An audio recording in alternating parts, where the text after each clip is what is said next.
You think AI is just about coding faster, right? Well, what if that's completely missing the point? We're not just talking about a speed boost here. We're talking about a fundamental shift, a total redefinition of what it even means to be a developer. Yeah, that right there, that's the heart of it. This isn't just some new software update for your career. Think of it more like a complete rewrite of the developer's job description. That core skill, the one thing we all thought was essential, writing code, is actually being replaced by something else entirely.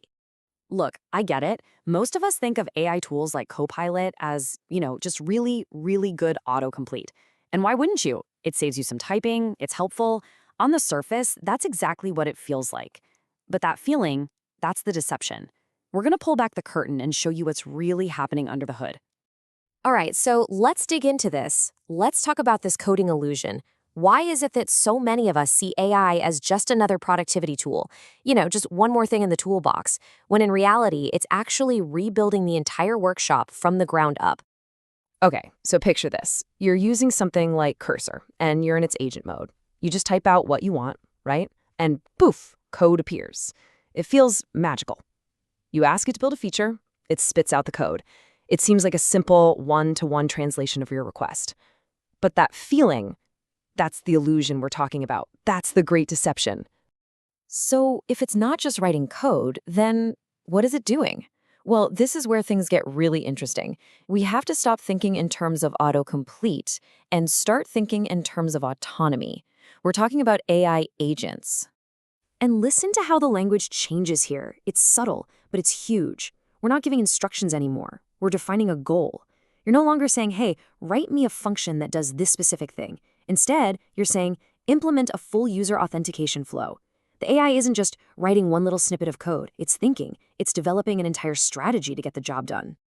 And this is what makes these agents so mind-blowingly powerful. It's not just guessing. It reads your entire code base to understand the context. It can modify a bunch of files all at once, your front end, your back end, maybe even tweak the database schema. Then, and this is the crazy part, it runs tools, it runs tests, it looks at the output, and it refines its own work. It just keeps iterating over and over until your goal is met. It's this continuous, autonomous loop of action. So what does that make you? You're not the typist anymore. You're the visionary. Your job becomes defining the intent, the goal, the desired outcome, as clearly and precisely as possible. You're in charge of the what, and the AI handles the how. Okay, but this isn't just about your personal workflow changing. This goes so much deeper. It fundamentally changes the kind of software we build. We're stepping into a whole new era, the era of AI-oriented software. We're talking about systems that are designed from the ground up to think and operate in this completely new way. Think about it like this. The old building blocks were things like classes and functions. The new building blocks? They're totally different. We're talking about things like LLM loops that can actually reason, memory stores that give them context, ways for them to execute tools and interact with the real world, and these evaluation cycles that check if they've succeeded. It's a completely different architectural mindset. So this loop, this is basically the engine of an AI native app. A user goal comes in, a planner, which is probably another LLM, thinks about it and breaks it down into a strategy. Those steps then trigger tool calls, right? Maybe it hits an API or queries a database. The results from that come back and update the system's memory. And then an evaluator checks, did we do it? Is the goal met? If not, boom, the whole cycle just repeats. That's not what we used to call programming. That, my friends, is orchestration. Okay, so let's get down to it. If writing code isn't the #1 skill anymore, what is? What's going to be the thing that separates a truly valuable, future-proof developer from one who's, well, replaceable? I'll tell you one thing. It's not about who can write the most clever, slick algorithm anymore. The new game is all about control and efficiency. Seriously, things like token cost optimization. That just means designing systems that don't accidentally burn a giant hole in your wallet with a massive cloud bill.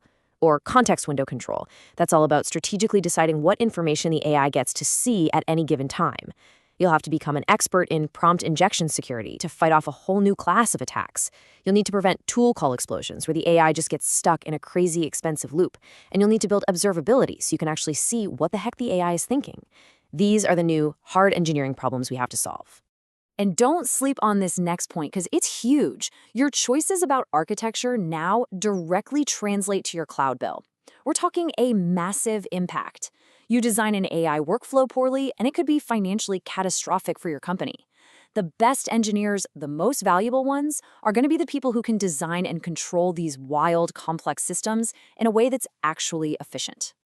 And all of this, it brings us to the final and maybe the most important evolution of all, the developer's role itself. We are fundamentally shifting from being writers of code, writers of logic, to being designers and orchestrators of intelligent systems.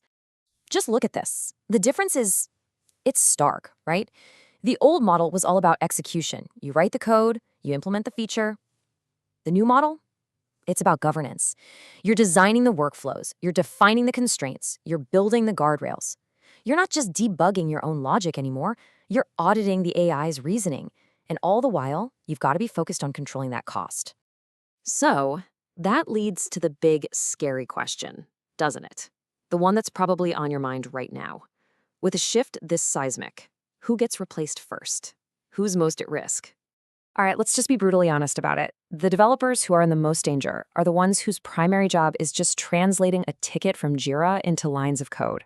The ticket takers, if you will. And why?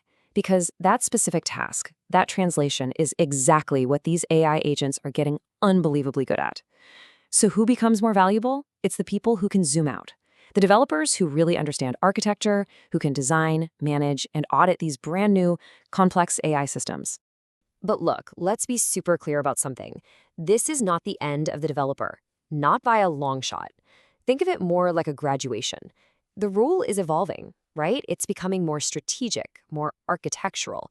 And honestly, you could argue it's becoming way more powerful. We're not just writing software anymore, we're orchestrating it. And really, that's the bottom line. The game has changed. Being the fastest typist or knowing the most obscure syntax, that's not the goal anymore. The new frontier, where all the real value is going to be created, is in the design of intelligence itself. So the question every single developer needs to ask themselves right now is this: are you a coder or are you an architect?